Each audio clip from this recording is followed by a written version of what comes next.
want me to go hard, so I'm finna go hard. They want me to go far. What is up, guys? Welcome back to the channel. I'm your boy Mike B. Thank you for tuning in to Chicago Unhinged. We talk all things Chicago sports. And in today's video, we're going to talk about the season opener for the Chicago Bulls as they lose at home against the OKC Thunder, 124 to 104. Let's talk about it. The first thing first, let's talk about the OKC Thunders. Huge shout out to them. They came out and handled business. It seemed like this Thunder team is going to be a team on the rise. I even said it in my season prediction that this team is going to finish top 4 in the West, and I'm sticking to it. Last year they was 40 and 42. They got an MVP candidate in Chet, and I mean not Chet, and they got an MVP candidate in Shea. Chet is back in the fold. Another year from Jalen Williams. Josh Giddey, another year should be improved. Only thing I'll probably say that's stopping this OKC Thunder team is a solid vet off that bench to really hold these guys together when things get rough. And I feel like eventually they got the draft stocks, the financial money to go out and do those things. So Shea, 31 points, 10 assists, a double-double. Always giving the Bulls work, it seems like. Chet didn't really have an amazing game. They didn't really need him to, but he still played solid. 11 points, 4 rebounds, 4 from 7 from the field. Jalen Williams, 16 points. He had a lot of tough shots in this game that he made. Josh Giddey, 16 points, 6 rebounds, 6 assists, nearly a double-double. And guys off the bench really hurt us that you would not even expect. Carson Wallace, the rookie, played in 19 minutes, shot 5 from 5 from the field, 3 from 3 from 3-point, and gave us 13 points off the bench. Carson Wallace did not miss a shot at all. Isaiah Joe, 22 minutes, 4 from 8 from the field, 3 from 6 from the 3-point line, 14 points. Two guys I did not expect to hurt us off the bench came in and gave them good minutes. So you're not going to win ball games like that when you let the opponent's bench outscore you and outplay you. But all in all, solid game from the OKC Thunder. Let's switch over to our Bulls. Before I get into the game, there's two things I want to talk about. Two of the biggest storylines that have been going on yesterday after the game. One was the team holding a players only meeting after the game to talk about what went on, and the other was Billy Donovan and Nikola Vucevic having an argument on the sideline. Most of Bulls Nation is running around with their head chopped off, thinking this season is already starting off bad. But my opinion, I'm glad that these players had a player only meeting after a performance like this. I'd rather it happen in game 1 than it happened in game 40 where we like 10 or 15 games behind 500 and guys, want to act like they care. So give me a game 1, first thing out of the gate. You dropped the ball with this one. We got guys who, gonna speak their mind. Some guys gonna be tired of the same old, probably the same old offense or the same old guys making excuses of why they don't show up. So I like, players speaking up, having the players only meeting to let guys know their frustration.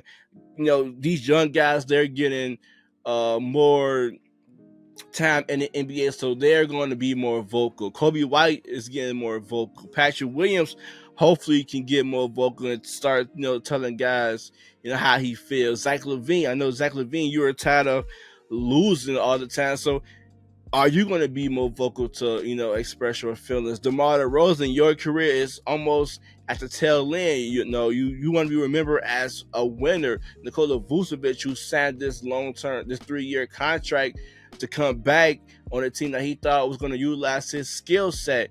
I want all these guys to be more vocal and, to hold guys accountable and to speak up. So I have no problem with this. Like I said, I'm happy it happened game 1 than game 40.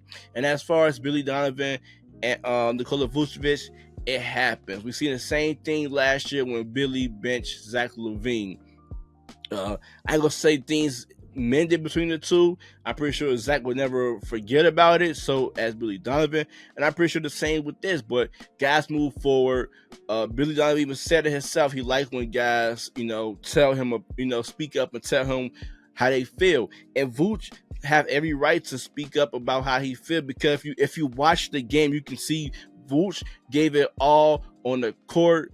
More than anybody on this Bulls roster outside of Torrey Craig, maybe, and Alex Caruso. Vooch was 5 from 8 from the field. Most of his shots he missed was 3 points, 3-pointers, 11 points, 9 rebounds. Vooch was trying to find every ways to get into the post, and he was open on some of them. And guys just could not find a way to dump the ball down to Vooch in the post for some odd reason. Vooch playing great defense, great help defense. All the guys got beat on the defensive end, which made Vooch have to go and help and defend the basket. So Vooch tried to find every ways to get available to score a basket, and guys just could not get him the ball outside of maybe Kobe White. So if I'm Vooch, of course I'm gonna be frustrated. I signed this deal to come back thinking that the offense is gonna be even better. You're gonna utilize my skill set, and to come out game one and things looked good in the first half. Then when some adversity hit, they just go back to playing hero ball. Of course, that's gotta be frustrating. Vooch is just as good as Zach and DeMar, and if your 1A, 1B, however you want to, slice it up, if those two guys having a bad shooting night, why not go to your third option who's probably 280 pounds and he got somebody who's probably at best 210 on him? That's easy money right there. So, of course, I'm with Vooch. I'll be frustrated my damn self. That's easy work. Not saying Chet is a bum, but 290 against 210, I'm going at him all day, every day, and that's to tell you how bad. Well, I'm not gonna say how bad Zach and DeMar IQ is, but that's something guys should think about when they're playing the games. Where are my mismatch? How am I going to get easy buckets? I'm gonna go at the mismatch. I see my center have a young guy in his first game ever at NBA. I'm gonna feed him and make sure he get however much points he can, and I'm gonna get Chet into foul trouble. That's why I think sometimes this team lack IQ, because they don't go after the mismatch. Vooch got every right to be pissed off. I was pissed off of Vooch as well. Patrick Williams came out aggressive. Don't have much to say about Patrick Williams. Played some really good defense on Shai. You're not stopping him. Shai didn't really baby him at all either. Patrick was right there at all times. My only issue with Patrick Williams was I need to see that aggressiveness all 30 minutes that you playing. I don't want to see it 5 minutes here, 2 minutes here. I need to see it all 30 minutes, not just in spurts. Other than that, Patrick Williams played solid. DeMar DeRozan and Zach LaVine both had bad shooting night. DeMar kind of felt like he was deferring to Zach a lot. Even in the fourth quarter, I thought it was going to be DeMar DeRozan time. You can see him really not going after as he usually do all last year. So Zach LaVine, man. Zach LaVine. I was kind of disappointed in Zach LaVine game, but I know guys have tough shooting night. But one thing I do love about Zach LaVine is when his shots was off, he was in foul trouble. He still found a way to try to get involved in the game, attacking the basket.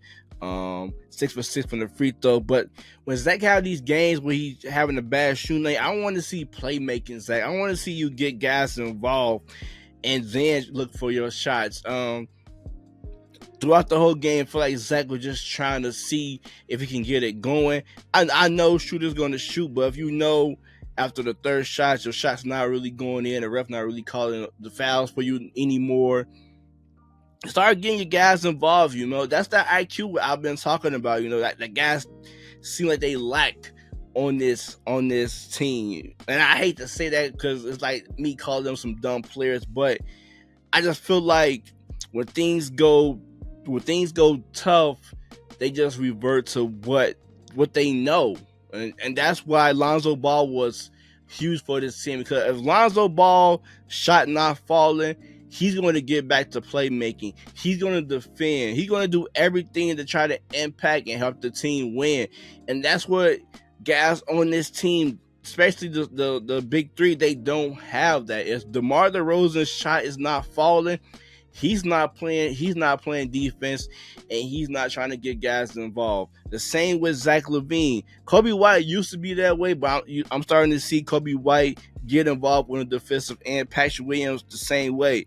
But in order to win games, our three best players have to do those things when they having bad shooting night. Overall, the bench played really good. Torrey Craig, 11.7 rebounds. He was huge off the bench. Andre Drummond had some good moments. I love Andre Drummond, man. It's like every game he do something that make me smile. As most games he do something that made me scratch my head. But overall, I like this signing. I loved him last year. I just love his energy, his effort, his rebounding, everything about Andre Drummond. Javon Carter did not have a good shooting night, but he still provided some much needed effort on the defensive end. Same with Alex Caruso. Ayo Dosunmu. I was watching this game and like, when is Ayo going to check in? And he checked in when Zach LaVine got into foul trouble. And I was curious to know if Zach wasn't in foul trouble, would Billy still had looked for Ayo Dosunmu?